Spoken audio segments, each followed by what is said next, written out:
Suicide note. 3 months ago, I learned of my uncle's passing. We weren't particularly close, but he left me one of his houses in the will. I was touched, but just wanted to sell it off. I am a fairly new father of twin girls and didn't need another thing to manage right now. To speed up the process, I decided to travel across the country to live in the house until a sale was assured. My job just requires a laptop and phone, so I was approved to work remotely for the time being. Unfortunately, my wife had to stay at her job, so I had to come alone. At first, I treated it as a mini vacation. I had hoped it would only last a week, but the process was more involved than I thought. I had a realtor taking care of most things, but after a month, I'm still here. I noticed things going wrong right away. Stuff was never where I last placed it. I'd see shadows out of the corner of my eye. I've lost track of time constantly. I thought it was caused by stress. Loneliness. Except for the few times the realtor came by with prospective buyers, the house was the quietest place I had ever been in. Before I completely lost my mind, the neighbor came by with a dog. She was an elderly woman who explained that she had been dog-sitting while my uncle was in the hospital. Now that I was here, she thought I should take Buster, the golden retriever. I thought the neighbor might have been forgetful because she seemed to think my uncle had just passed last week. Either way, I fell in love with Buster, and his presence was exactly what I needed. I even thought it would be a tremendous present to bring home to my girls. I just hoped my wife would feel the same way. However, even the dog could tell something was wrong with the house. Buster accepted his new living arrangements pretty quickly, but would never willingly go upstairs. This was all right with me at the time. I thought it would make it easier to keep track of him. Then, Buster disappeared. Literally, 1 second he was standing right behind me as I was opening the treat jar to give him a snack. My eyes left him for just a moment to put the jar back, and then he was gone. I ran through the whole house calling his name. The kitchen was connected to the living room, and on the other end of that was the master bedroom and study. The other end of the kitchen led to a dining room which was connected to the entrance hall that also led into the living room and stairs to the second floor. After walking upstairs, you had a choice of right or left along a balcony that overlooked the living room on one side and entrance on the other. Going left led immediately to a guest room and game room. Going right led to 2 more guest rooms and a bathroom at the end of the hall. I looked in every room and had to accept that somehow the dog made it outside, even though there was no doggy door and every door and window had been closed and locked. So I searched the surrounding neighborhood for another hour before giving up.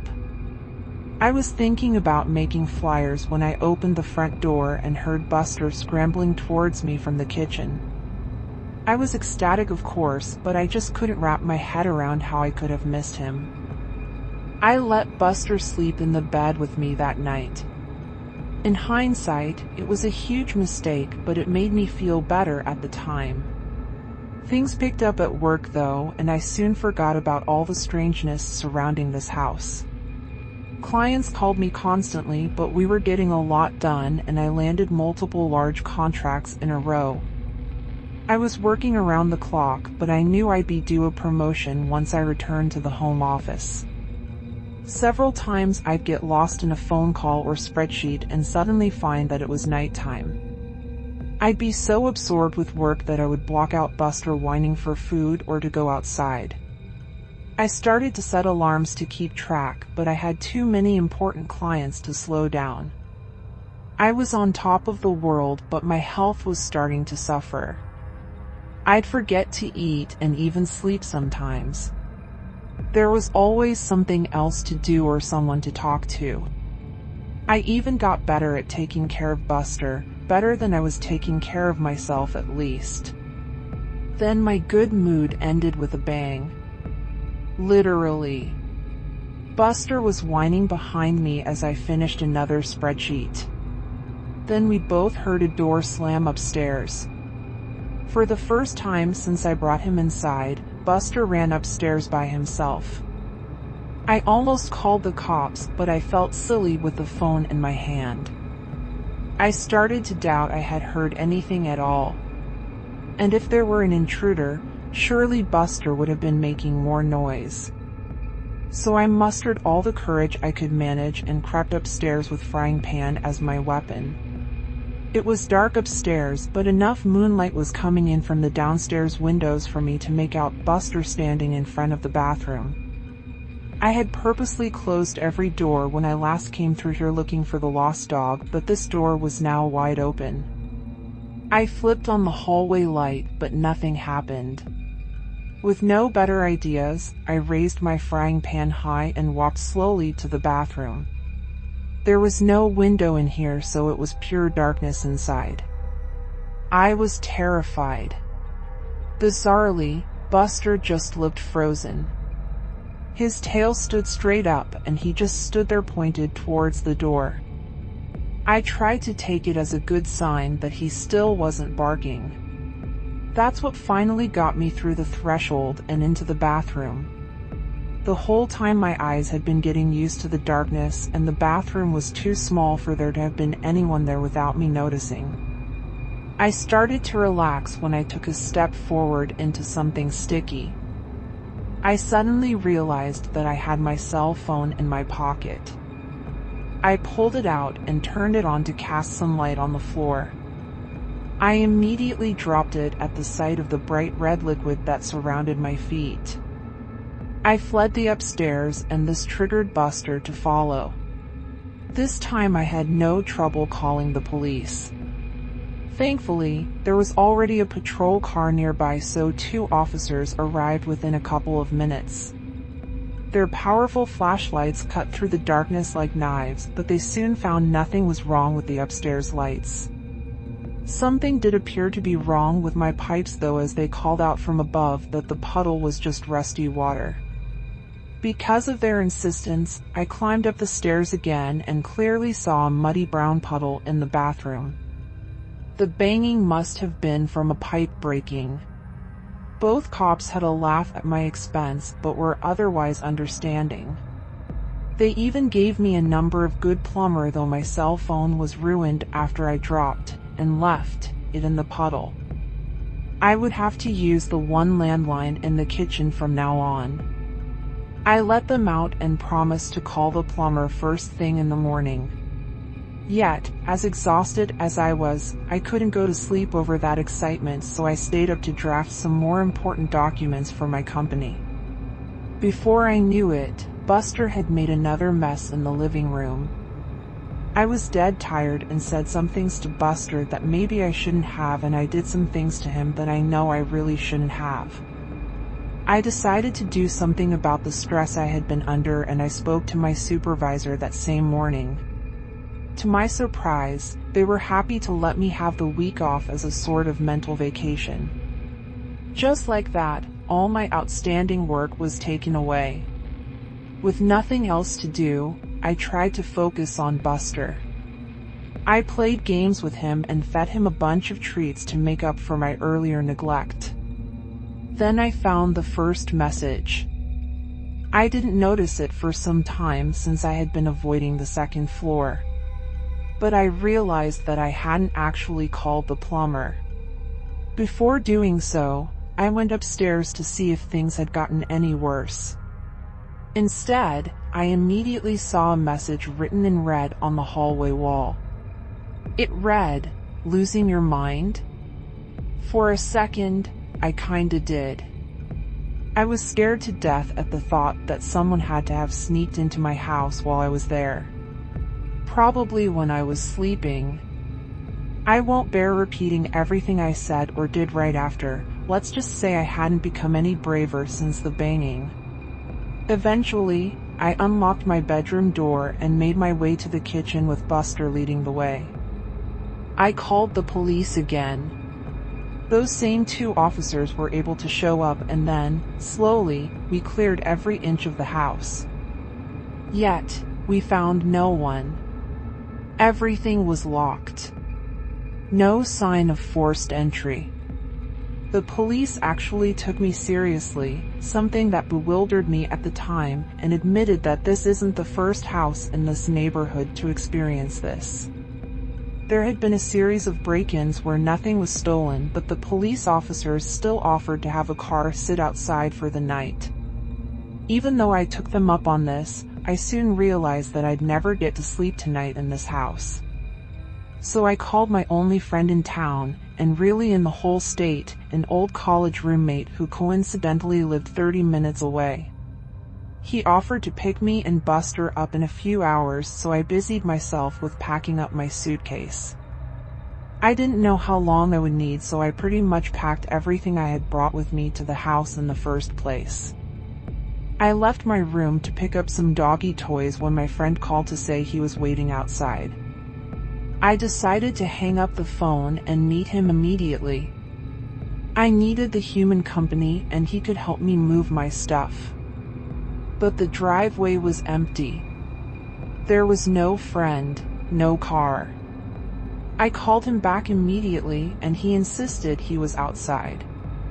I listened to him get out of his car and walk up to the front door. He knocked, and I could hear the door open and an elderly woman greet him. My friend asked for my name and mentioned my uncle. The woman said she had never heard of either of us. After thanking her, my friend left and asked me if I had gotten all that. I told him I must have given him the wrong address. He rattled off the correct one and confirmed he was there.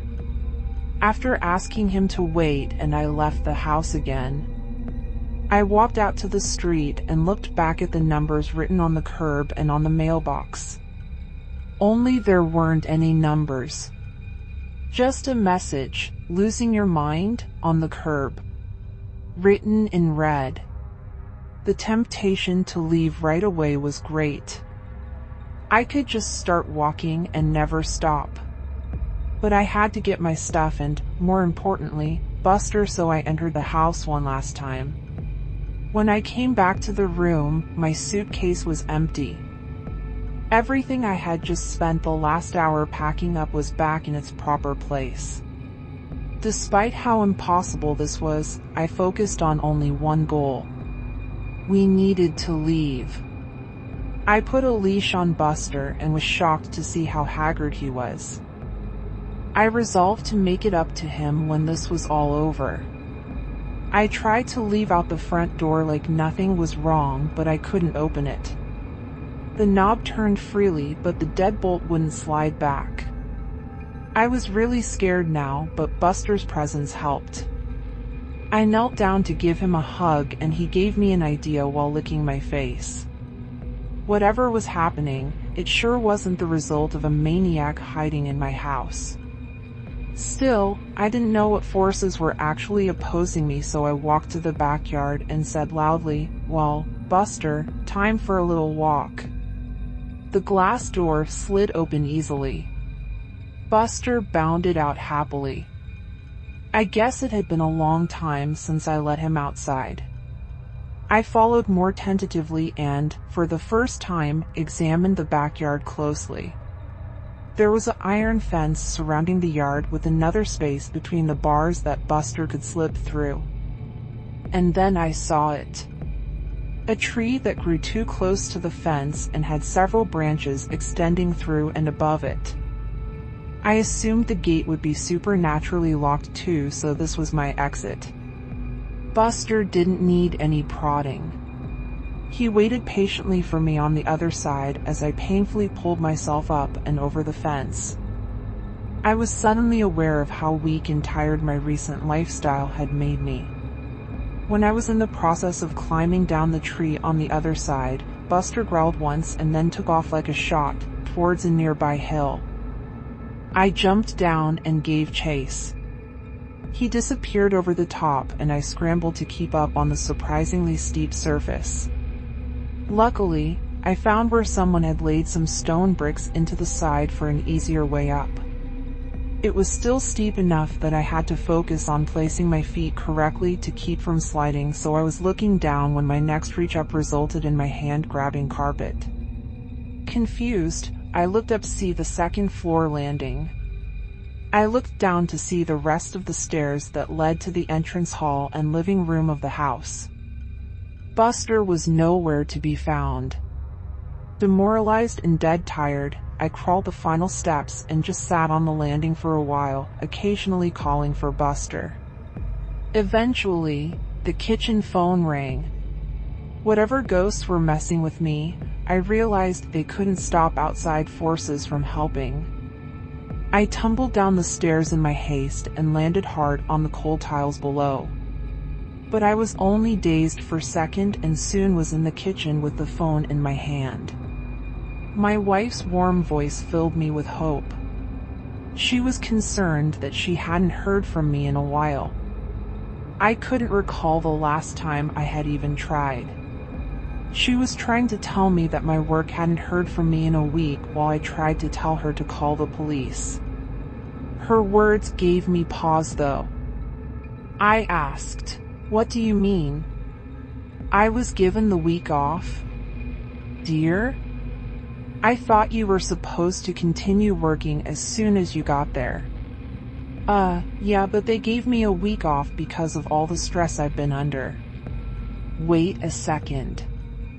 How long have I been out here?" "Honey, you've been gone almost 9 days now." My stomach sunk, but I didn't hesitate to say, "Listen, you need to call the cops. Something is wrong.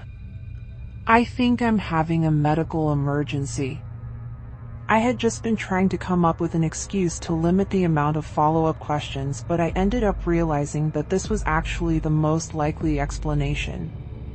Maybe I was just suffering from a gas leak or brain tumor.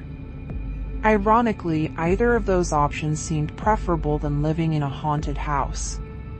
My wife asked, "Baby, what's wrong?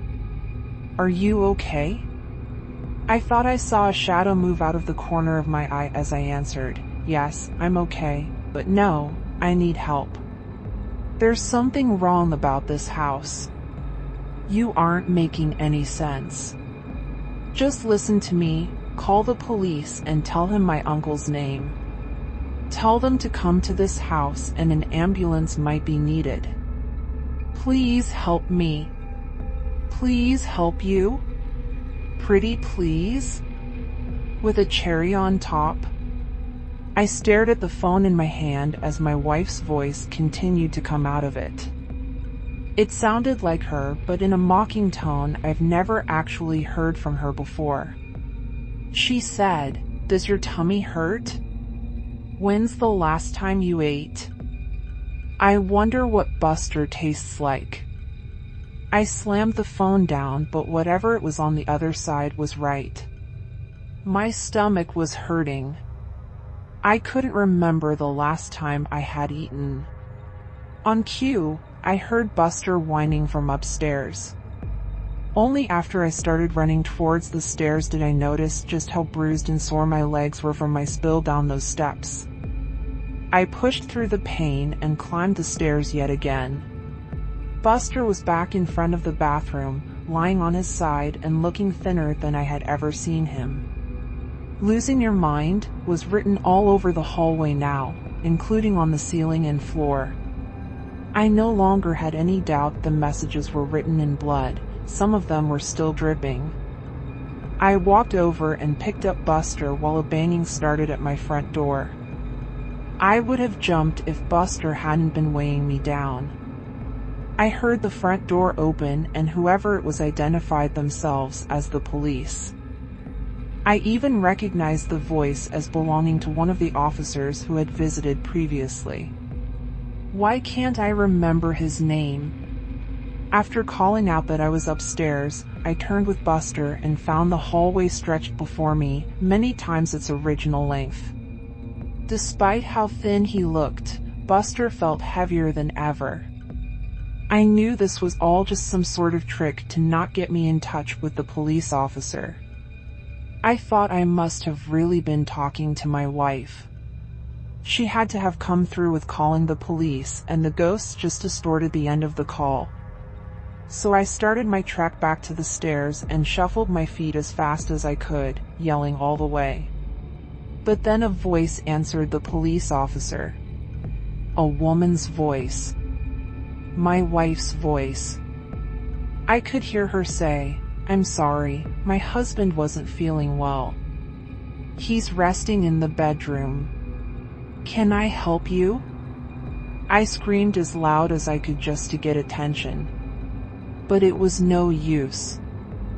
I heard the officer say, "I'd like to check up on him all the same." Sure, come in. He's right through here." It was right out of a nightmare. I was sweating profusely while every step seemed to get me nowhere. I tried to speed up, but the hallway just stretched further. And then I heard a man's blood-curdling scream from downstairs. Suddenly the hallway snapped back and I found myself somehow right at the top of the stairs. My momentum couldn't be stopped. I fell down the stairs and landed hard. On top of Buster. He howled in pain, but at least he was alive. I saw a long, thick trail of blood go around the corner and under my closed bedroom door. There was still a shadow of something under the door.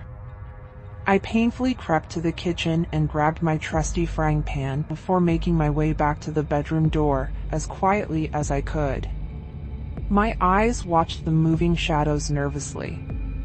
Whatever was waiting there had killed a man. That meant it could kill me.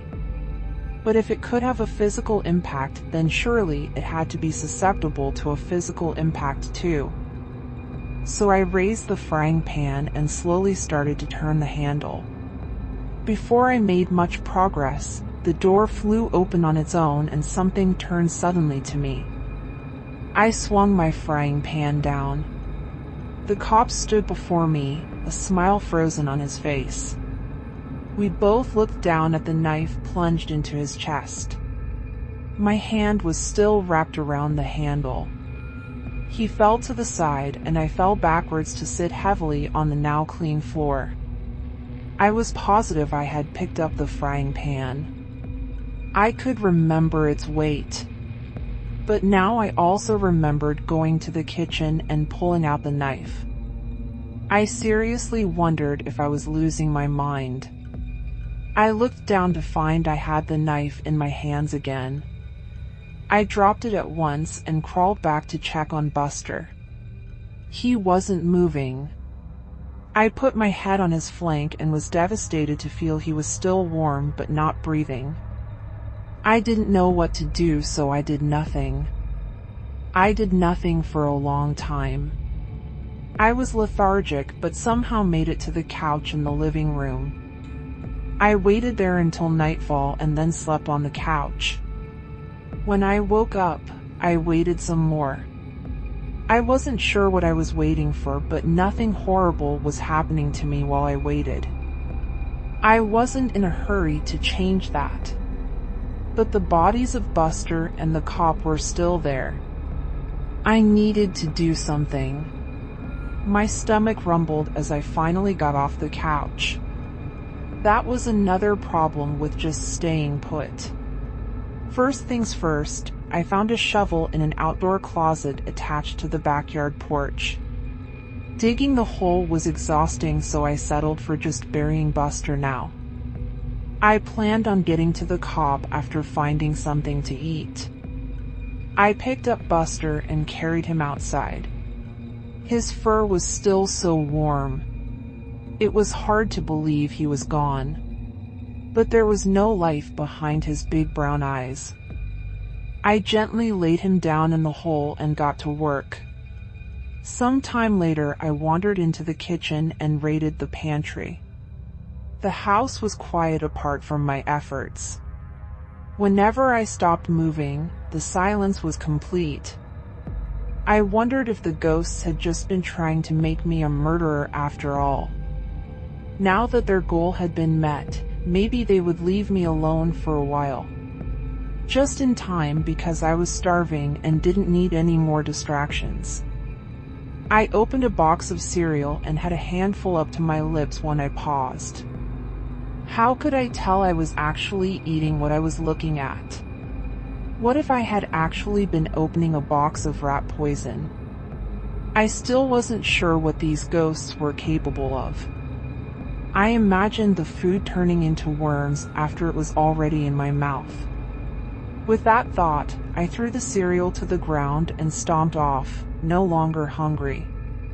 I needed to concentrate my efforts on leaving this place.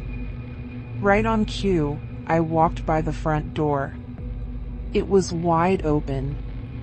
Instinctively, I made a leap for it before stopping with my outstretched hand just a foot short of the door. This had to be another trick. I could see the door slamming shut in my face or even taking a few of my fingers with it. I could feel a breeze enter the house, but I was too scared to move. This was the most impossible situation I had ever been in or even heard of. All of my senses had failed me before. However, my need for freedom eventually caused my feet to move. Upon slowly exiting the house, I saw the cop car just sitting in my driveway. The door was unlocked and the keys were sitting in the front seat. My mind went wild trying to explain the situation. Maybe the cop was secretly a murderer and had killed previous owners of this house. Maybe his sacrifice helped them move on. I couldn't think of any other explanation for my good luck at the time. So I just pushed my misgivings down and got in. I drove out of the neighborhood without incident, but I had new problems. I was in an unfamiliar city, driving a cop car, with no money or other belongings on me, and I had no idea what to do next. So I kept driving. It felt good to be free of that house. It felt good to see the sun. So I kept driving. On and on. Left turn. Right turn. Left turn. Right turn. No idea where I'm going. And then I realized I hadn't seen any other cars on the road for some time. Where was everyone? Where was I? The sinking feeling happened again, in the pit of my stomach but also around my whole body. I sunk back into the car seat and then realized I was sitting in an armchair. Back in the living room of my uncle's house. My arms were up like I was still holding onto a steering wheel. I started to cry with frustration as I stood up and screamed. How long had I been sitting there with a stupid grin, moving my arms up and down like a madman? I turned around and saw my work laptop on the dining room table. It was on and glowing at me. I walked over to it and saw that something was already written down in this post.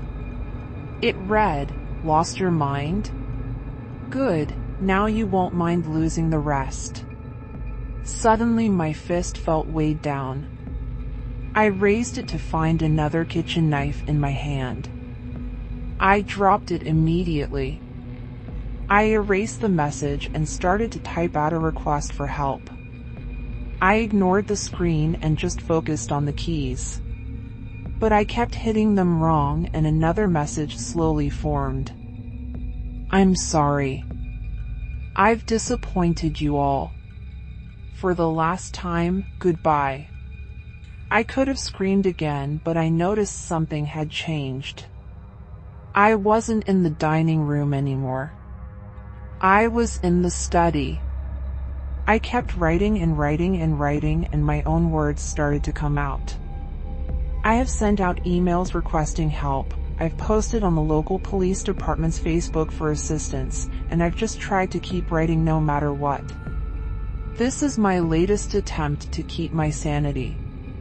Whenever I've tried to take a break, I find myself in a new room with new horrors descending on me. Once I opened the study door out to a hellish landscape and almost stepped out onto lava. I wasn't sure if it was all an illusion, but I didn't even want to have a vision of my feet burning, so I just closed the door and resumed writing. I'm not even sure this is all because of ghosts. I've been doing a lot of thinking lately, and the truth is simply that I have no idea what's going on. As I've gone over these crazy events, I've realized that I can't recall my uncle's name or what he looked like. I'm not sure I ever had an uncle. I'm trying to think really hard about how I came here. Did I fly? Drive? I can't remember. Have I always been here? Even weirder, I can't remember my realtor's name or even what gender they are. I've met them in person several times. Why don't I know things I should? I can't even remember the name of my daughters or my wife. Am I even a father? Am I even a person? I know I must be, because here I am writing in this small study. But now that I think about it, I can't remember who my parents are, what they look like, or anything about my childhood. Now, I just remember this house and all the nightmares, waking and otherwise, I've experienced here. I'm feeling a lot like I was back in the cop car. I found a way forward, but I really don't know what to do next. This is not a way to live, and I'm getting more and more tired. I'm so hungry, and I'm finding it harder to focus. I keep hearing voices, and they're getting louder. I know if I stop writing, I won't last long, but I'm running out of things to say. My hands are tired. I'm tired.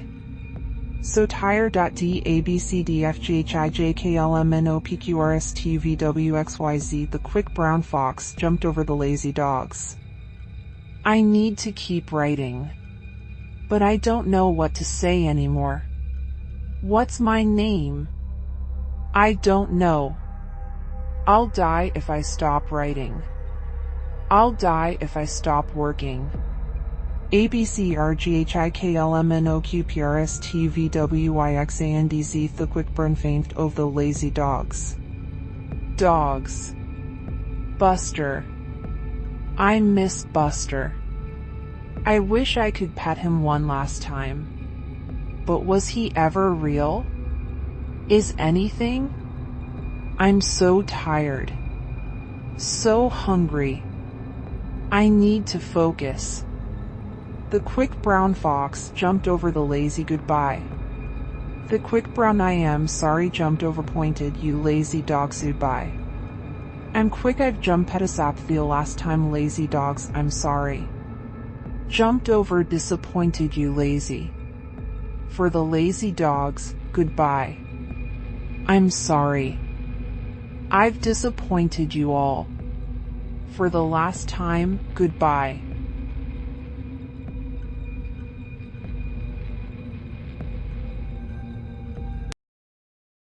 Hey guys, Nemesis here. Thanks for stopping by. If you enjoyed the following story, please remember to like and subscribe for more content. Also, let me know down in the comments your thoughts of the story and if there is a particular type of story you would like to have read. If you have a story of your own that you would like to have read, you can submit them to the email in the description. Until next time.